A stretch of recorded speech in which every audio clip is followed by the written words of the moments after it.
TV shows afterwards.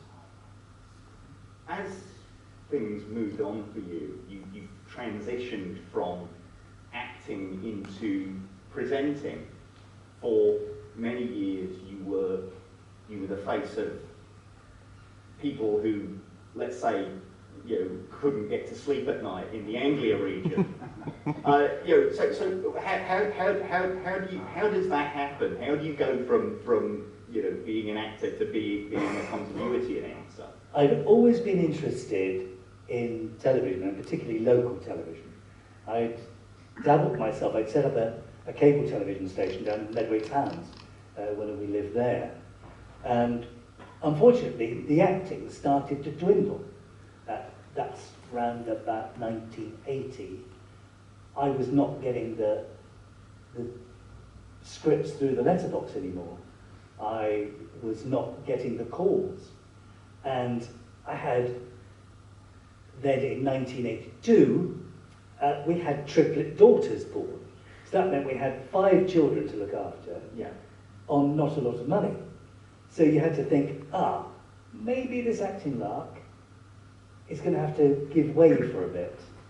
So I went into presenting, which made an awful lot more money and was stable. So that was the reason why I went into TV presenting full time, is because we needed the money. And when everybody was through university, that was the time I could get back into acting again. Was there a great difference in the creative muscles required for the 2 different types of role play? Yes, because I'd always been a sort of old-fashioned type of actor. Okay, I'll reveal something that I have never revealed before. Now it's more revealing than that. When I was training to be an actor, I was even considering shaving my head so that I could put on different wigs and become different people. There was a comic villain, I'm not sure whether it was the Marvel universe or the DC universe, who used to be a chameleon type of person and who would disguise himself and change it. That's what I wanted to be. I wanted to be an Alec Guinness. I wanted to become, kind hearts and coronets. Yeah. I wanted to do as many different characters as I could, with as many different voices as I could. So that was what I wanted. So I tended to hide behind my characters. Right. I tended to become them, and that was what I thought was wonderful acting. When I went into presenting, you've got to be yourself. Yeah. And that was like, oh my God, well, does anybody want to see me? Who would want to see me? I'm nothing. I haven't got a personality. I never thought that I had a useful personality to be seen by anybody. If I could hide behind a character, great, I can understand. But just me, why would you bother? But as a presenter, you had to be yourself.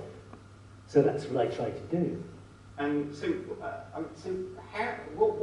what was your slot? What hours were you working? Immediately I was taken on by Anglia as Mr. Midnight.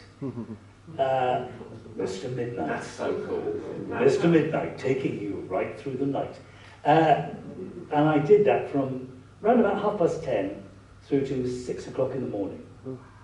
And Monday to Friday to start with. And that was amazing. I loved doing that. The company hated everything I did. They absolutely thought I was mad as a hatter. Because one of the things I did want to do, and I'd actually written a ghost story and filmed it about TV presenting. Because at that time, TV presenters said, then 9:30, we've got Coronation Street, but now the bill. Like, no one ever talked to you like, if anybody talked to you like that, you'd think, why are they talking to me then? Why would you tell anybody? Like, hello, what are you watching tonight? You think, weird. So I wanted to go and say, you won't believe what's on tonight. Normal Wisdom is coming on in a play called The Navy Breed, or what it was called. And if you wait until the fourth reel, you will see one of the first appearances of Michael Caine. He plays a naval officer, so look out for it. And not a lot of people know that. And not a lot of people know that. And I love talking to people as if they're there. Not done at Anglia Television at that time. So the head of programming, head of broadcast, thought I was rubbish. We lived at the time just outside Margate, in a place called Westbrook, which was lovely. Had a big house there. And my wife, we put it onto the estate agency to sell, because we were going to move up to Norwich. Now I remember after about the first 3 months, I rang up home and I said, I hate to tell you this, but I think we've got to take it off the market, because they hate me here. There's no way they're going to renew my contract. Okay, we've been there before, okay. And suddenly, however, they did some audience research and found out that people were watching it now. And they actually liked this idiot talking to them like no one else had done before. And suddenly, the head of broadcast, who'd sort of ignored me in the corridors most times, suddenly saying, we must do more with you. What does that mean?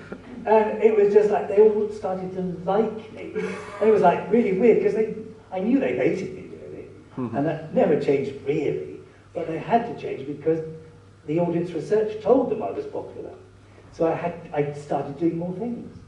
And I doing my research, as you have to for any kind of interview like this, you know, I'm looking on YouTube and I find this clip of you, and I have to say the most impressive thing I've ever seen is squeezing something like 3 weeks worth of prisoner cell blockade plot into a 25-second recap. How do you do that?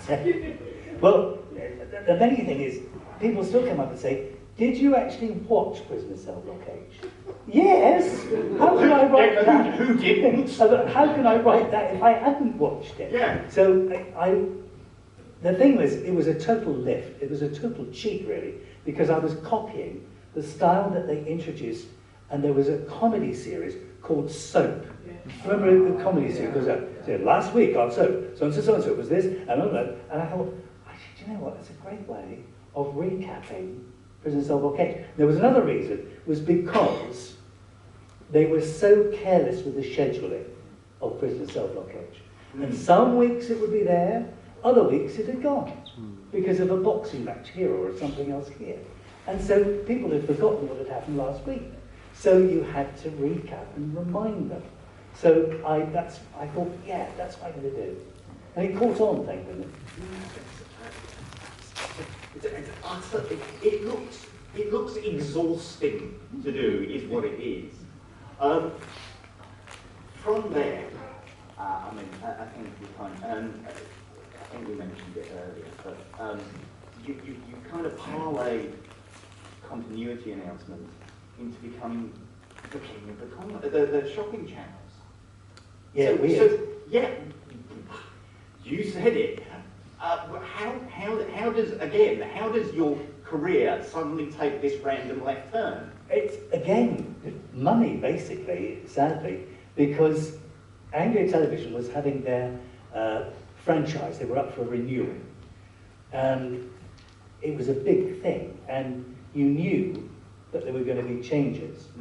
And I knew that no matter who won the franchise, there wasn't going to be the nighttime service. Right. They were going to take it from London. And so there was going to be no more local continuity of the night times from Anglia Television. And literally, the media pages of The Guardian on a Monday, scanning through those and finding and seeing something. And it was just one of those things. I remember we were on holiday in Mablethorpe. Anybody ever been to Mablethorpe? Yeah. Oh, good. God love you. And I remember I'd sent off for an application for this QVC, the shopping channel, and Mablethorpe, getting a signal on Mablethorpe Beach. It was like, are they going to call me back for a recall? Or no? You go wandering up the beach and looking at their, meanwhile brushing off the black flies that seem to love Mablethorpe Beach. And they invited me back down for a second interview, and where an American said, Paul, if Paul was a soup, what soup would you be? So what soup are you? Well, I said, leek and potato, because it's one of my favourites.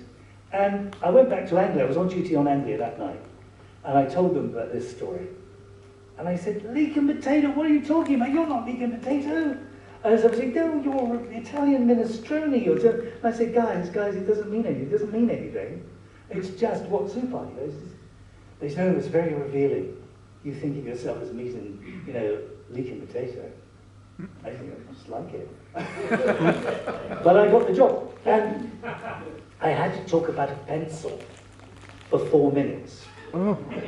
And that was easy for me because I love art. I would have become an artist if I hadn't become an actor. And so I could talk about pencils because, of course, it's not lead pencils, it's graphite and all that sort of stuff. So I could talk about the, from 4B to 5H. Well, thank you for not doing the obvious to be or not to be. No. Listen, we're running out of time. No, we can't be. We are. Oh. We are. But I want to squeeze in a couple from the audience before we go. Is there anybody who did want to ask a question for Paul before we finish? Or yes, down at the front here. Favourite QVC product reference? Going back to QVC, I remember us having one of the first digital cameras around, and they were amazing. And you just thought, Ricoh gave us those digital cameras so that we could play around with them, and they had 0.5 megabyte. Can you just imagine? And we were still wowed with the quality. 0.5 megabyte. You think, oh my goodness! But they were brilliant. And then every 6 months we get a new camera from Ricoh. Then people ask me, why did you ever do QVC? I've got digital cameras coming out every orifice. But we used to have things like that, amazing. Karcher, pressure washers, and all that sort of thing. Loved them. I caught a bit of footage of you and a number of other presenters selling a karaoke video. Oh yeah. Performing YMCA, which is a sight to behold. Did anybody else have a question? Yes, down at the front here. Being a sci-fi fan, you're watching the new Doctor, what do you think of it? And if you were offered the role, how would you play it? New Doctor. I often thought about playing Doctor Who. Oh, yeah. Because it would be wonderful, what a wonderful opportunity. And my growing up, although I saw the first episodes and everything, I was a huge fan of John Pertwee. Because he was a wonderful actor. And he was the sort of actor I wanted to be, because he used to do sort of wonderful accents. Because he used to do, my parents grew up with him being the postman, so my dear, I open the post and I throws it away. And he used to do voices like that. I grew up with him on the Navy Lark, with his wonderful voices on that. And so for me, I wanted to be that elegant, Doctor Who with the frilly shirts, the bow ties. I love it. What do I think now? I think, of course, it's come on so much because of technology. I think maybe we've lost a little of the humanity in some ways, and